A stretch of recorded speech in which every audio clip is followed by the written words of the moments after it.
નમસ્કાર.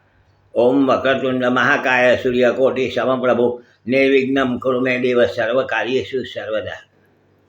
નવરાત્રિ મહાત્મ્ય એ વિષય ઉપર આપણે વાત કરીએ છીએ. નવરાત્રિ ચાલી રહ્યા છે. માના 9 દિવસ ભક્તિ કરવા માટેનો ઉત્તમ સમય ચાલી રહ્યો છે.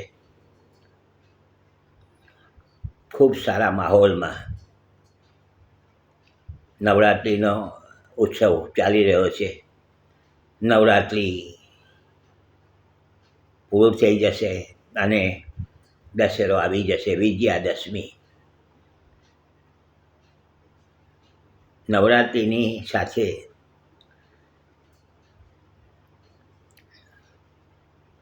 ભગવાન શ્રી રામનો સાથે સંકળાયેલું છે. વિજયાદશમી, દશેરો આવશે. રાવણને વધ જેને કહેવાય વિજયાદશમી, આપણે બધું જાણીએ છીએ.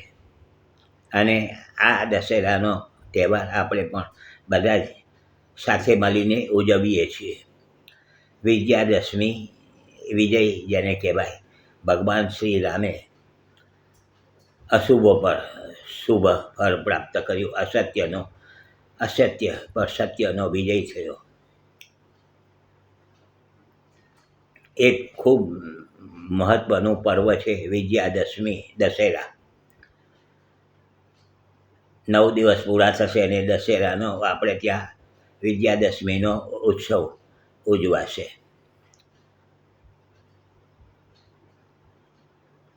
અને દશેરા પૂરા થશે અને દિવાળીનો માહોલ ચાલુ થઈ જશે. દિવાળીનો માહોલ, તહેવારો જેને કહેવાય કે ભાઈ માણેક ખારી પૂનમ આવશે, પછી ધનતેરસ છે, બધા દિવાળીના તહેવારો જેને કહેવાય થોડાક દિવસોમાં ચાલુ થઈ જશે.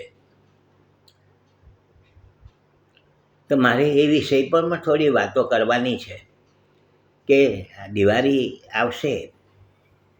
એ દિવાળી એ સાફ સફાઈનું પર્વ ગણાતું હોય છે. સાફ સફાઈનું, આપણે જેમ દશેરા કહ્યું કે અશુભ પર શુભનો જેને કહેવાય, અસત્ય પર સત્યનો વિજય.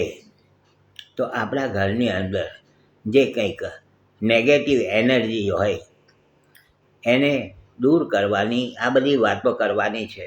જોડાયેલા રહેજો.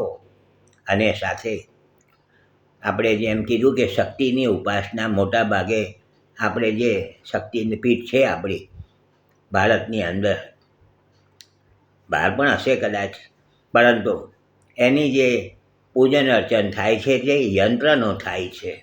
એનો શણગાર એ રીતના કરવામાં આવે છે કે માતાજી આપણી સામે પ્રત્યક્ષ બિરાજમાન થયા છે અને આપણી મનોકામના પૂરી થાય છે, આપની ભાવના પૂરી થતી હોય છે.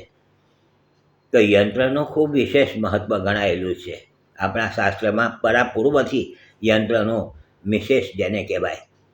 પણ યંત્રનું શું મહત્ત્વ છે, એનું રહસ્ય શું છે, એ થોડીક વાતો કરીશું. આ નવરાત્રિનું પૂરું થશે તો તમે એ પણ જોતા રહેજો. નવરાત્રિના માની ભક્તિ તો કરવાની જ છે. 9 દિવસ પૂરા થઈ જશે જોતજોતામાં. માનું નામ સ્મરણ પૂરું નથી કરવાનું, ચાલુ જ રાખવાનું છે. મેં જેમ કહ્યું કે એકદમ ટૂંકા જેને કહેવાય, શોર્ટ. ભાઈ સિદ્ધ કુંજિકા સ્ત્રોત્ર છે તો એ રોજ વાંચી શકાય છે. ચંડીપાઠનો 4થો અધ્યાય રોજ વાંચી શકાય છે. નાની નાની વસ્તુ છે આ બધી. માતાજીના 108 નામ એ પણ રોજ કરી શકાય છે. ગાયત્રી મંત્રના મંત્ર જાપ કરી શકાય છે. બીજ મંત્ર ઓમ રીમ નમઃ, ઓમ શ્રીમ નમઃ, ઓમ ક્લીમ નમઃ, આ બધા બીજ મંત્ર છે એ પણ આપણે કરી શકાય છે. કહેવાનો આશય એ છે કે કોઈ પણ સ્વરૂપે, કોઈ પણ રીતે આપણે માને યાદ કરવાના છે. 9 દિવસ પૂરા થાય અને માને આપણે પછી જય શ્રી કૃષ્ણ કહી દઈએ કે આવજો માતાજી, આવતા વર્ષે મળીશું. ના, ચાલુ જ રાખવાનું છે. અને આ શક્તિની ઉપાસના માં ભગવતી આપણા ઉપર સૌ ઉપર, મારા ઉપર, તમારા ઉપર, સૌ ઉપર માની કૃપા વરસતી રહે માં આશીર્વાદ આપતા રહે.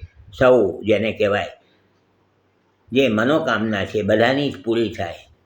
તો આ બધી વાતો છે. લાઈક કરજો, શેર કરજો, માની ભક્તિ બને એટલી કરતા રહેજો.